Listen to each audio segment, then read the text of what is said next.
கர்நாடக உயர்நீதிமன்றத்தில் நமது செய்தியாளர் தலைமை செயலர் ரமேஷ்குமாரிடம் வழக்கறிஞர்கள் இருக்கிறார்கள். Rameshkumar, over to you. வழக்கறிஞருடைய பார்வை என்ன? கர்நாடக உயர்நீதிமன்றத்திலிருந்து Thiru Rameshkumar, over to you.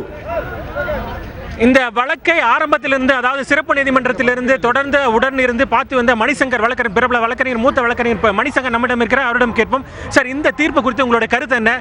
அதாவது குறிப்பா குன்ஹா கொடுத்த தீர்ப்பை எதை தவறு என்று குமாரசாமி எடுத்துள்ளார்? அதாவது குமாரசாமி நீதிபதி அவர்கள் அவர் குன்ஹாவுக்கு அளித்த தீர்ப்பை ஒட்டுமொத்தமாக செட்டசைட் பண்ணுறேன்னு சொல்லிட்டாரு. நாங்கள் போட்ட அப்பீல் எல்லாத்தையுமே அலோவ் பண்ணியிருக்காரு. இதனால் மக்களுக்கு நீதிமன்றத்தில் மேலே திருப்தியை மீண்டும் இந்த தீர்ப்பு உறுதிப்படுத்தி உள்ளது. தொடர்ந்து 41 நாட்கள் உங்கள் தரப்பில் வாதம் நடைபெற்றிருக்கு. இந்த வாதத்தை நீங்களாம் ஒரு முக்கியமான 4 வாதங்கள் கட்டாயம் நீதிமன்றம் ஏற்றுக்கொள்ளும் என்று நினைத்த உயர்நீதிமன்றம் இந்த வாதங்களெல்லாம் ஏற்றுக்கொண்டு தீர்ப்பு வழங்கும், அதாவது சாதகமாக தீர்ப்பு வழங்கப்படும் அப்படின்னு நீங்கள் நினைத்த முக்கியமான பாயிண்ட் அதாவது என்னென்ன, அது நீங்கள் சொல்லுங்களேன். முக்கியமான பாயிண்ட் முதல்ல வேல்யூவேஷன்.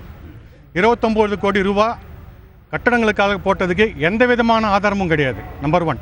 நம்பர் 2, இண்டிபெண்ட் கம்பெனிஸு வழக்கு காலகட்டத்துக்கு முன்னாலே ஆரம்பிக்கப்பட்ட கம்பெனிகளில் அதோட சொத்துக்களை அக்யூஸ்டோட சொத்துக்கள், குறிப்பாக முதலமைச்சரோட சொத்துக்கள்னு சொன்னது மிகப்பெரிய தவறு. 3வது, வருமான வரி கட்டி 1986, 87 வருமான வரி கட்டி 91, 92, 92, 93 வரிசை அவங்க வெல்த் டேக்ஸ் கட்டி அதெல்லாம் ஏற்றுக்கொள்ளாமல் இது அவங்கக்கிட்ட முன்னாடியே அவங்கக்கிட்ட நகைகள்லாம் இருந்தது அப்படின்னு சொன்னது 3வது பெரிய குற்றம். 4வது, இந்த கூட்டு சதி.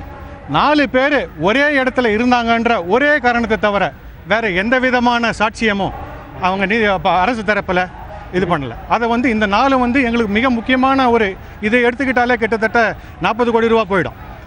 அதை பேஸ் பண்ணி தான் ஒரு நீதிபதி குமாரசாமி தீர்ப்பில் எடுத்துக்கொண்டிருப்பார்ன்றது எங்களோட அனுமானம். அதை முழு தீர்ப்பையும் படித்த பிறகு தான் எங்களால் அதை சொல்ல முடியும். இந்த வழக்கு விசாரணையின் போது நீதிபதியோட கேள்விகள் மற்றும் உங்களுடைய வாதங்கள் அந்த காலகட்டத்தில் நமக்கு இந்த வழக்கில் கட்டாயம் தீர்ப்பு வழங்கப்படும், அதாவது சாதகமாக வழங்கப்படும், விடுதலை ஆவார் என்று எதிர்பார்த்தீர்களா? சில நீதிபதிகள் நம்ம ஆர்கியூமெண்ட்டை வெறுமை குறித்து கொண்டிருப்பார்கள். நீதிபதி Kumaraswamy we had a very effective interaction with him. So அவர் கேட்ட கேள்வி என்னென்னா, அவரோட மனநிலை என்ன இருக்குது, அவருக்கு எந்தெந்த சப்ஜெக்ட்லலாம் அது ஒரு டவுட் இருக்குன்னு நாங்கள் ஃபீல் பண்ணுறோமோ அதெல்லாம் நிவர்த்தி பண்ணுறதுக்கு எங்களுக்கு ஒரு அரிய வாய்ப்பாக நாங்கள் அதை எடுத்துக்கிட்டு அவர் கேட்ட கேள்விக்கு எல்லாத்துக்குமே நாங்கள் பதில் வாய்மொழி ஆர்கியூமெண்ட்லேயும் சொன்னோம், எழுத்துப்பூர்வமான ஆர்கியூமெண்ட்லேயும் நாங்கள் சொல்லியிருக்கோம். அதெல்லாம் எடுத்துக்கொண்டு அதற்கு சாதகமாக அவர் எடுத்திருக்கான்றது எங்களோட அனுபவம். தொடர்ந்து இந்த வழக்கை கையாண்டதில் உங்களுக்கு ஒரு முக்கிய பங்கு இருக்குது. இது தொடர்பாக நீங்கள் பாஜக தலைவர் சுப்பிரமணிய சாமி எழுத்துப்பூர்வமான வாதத்தை வைத்தார், அன்பழகன் வைத்தார். அவர்களுக்கு சொல்ல வேண்டிய விஷயம் என்ன? அவருக்கு தான் நீதிபதியை பதில் சொல்லிட்டாரு. வேற என்ன தனிப்பட்டது, அதனால நீதிபதியை பார்த்து தான் நான் சொல்லுவேன். ரொம்ப நன்றி. தொடர்ந்து உங்களோட சொல்லுங்க சார். இந்த தீர்ப்பு இன்னைய நாளிலிருந்து தமிழ்நாடோட அரசியலே மாற்றம் தான். இன்னி 20 ஆண்டுகளுக்கு யாருமே அசைக்க முடியாத புரட்சித் தலைவி அம்மா அவர்கள் மீண்டும் முதல்வராக 20 ஆண்டு தமிழர் மக்களுக்கு 8 மாத காலங்கள் இழந்த தன்மை இன்னி எல்லா மக்களுக்கும் கிடைக்கக்கூடிய வாய்ப்புகள் எல்லாருக்கும் இருக்குது. அதுதான் என்ன நல்ல தீர்ப்பு விளக்கத்தை நல்லா. நன்றி நன்றி நன்றி நன்றி.